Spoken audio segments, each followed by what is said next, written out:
ഇന്ന് സെപ്റ്റംബർ 20 ഇന്നാണ് ഞങ്ങളുടെ പമ്പിലെ ഓണാഘോഷം. Hi guys.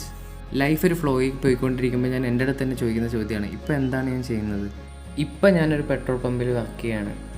കഴിഞ്ഞ 15-ാം തീയതി ലോകത്തുള്ള എല്ലാ മലയാളികളും ഓണം ആഘോഷിച്ച് കഴിഞ്ഞപ്പോൾ ആഘോഷിക്കാൻ പറ്റാതെ വരുന്ന ഒരു കൂട്ടരുണ്ടാവുമല്ലോ.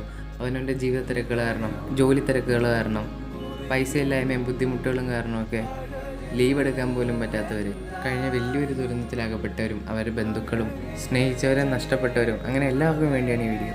നമ്മുടെയൊക്കെ ഉള്ളിൽ ഒരു 20 വയസ്സ് വരെ നിലനിൽക്കുന്ന ഓണാഘോഷത്തിൻ്റെ മെമ്മറി എന്നൊക്കെ പറഞ്ഞു കഴിഞ്ഞാൽ സദ്യയും ദിവസം മുഴുവനുള്ള പരിപാടികളും അങ്ങനെ ഓരോരോ മത്സരങ്ങളും ഒക്കെ തന്നെയായിരിക്കും. പമ്പിൽ കൂടെ വർക്ക് ചെയ്യുന്നവരും അവരുടെ കുടുംബാംഗങ്ങളും എല്ലാവരും ചേർന്നിട്ടുള്ളൊരു ചെറിയ ഓണം വളരെ ഫാസ്റ്റായിട്ട് ഓരോ ദിവസങ്ങളും കടന്നുപോയിക്കൊണ്ടിരിക്കുമ്പോൾ അതുപോലെ തന്നെ വളരെ ഫാസ്റ്റായിട്ടൊരു ഓണാഘോഷം കടന്നുപോയി. ഓണാഘോഷത്തിന് പൂക്കളൊക്കെ ഇട്ടതിന് ശേഷം എല്ലാവരും ഡെസ്കും സാധനങ്ങളൊക്കെ അറേഞ്ച് ചെയ്തു, ഫുഡൊക്കെ ഇറക്കി, ഫുഡ് അറേഞ്ച് ചെയ്തു, ഫുഡ് കഴിച്ചു.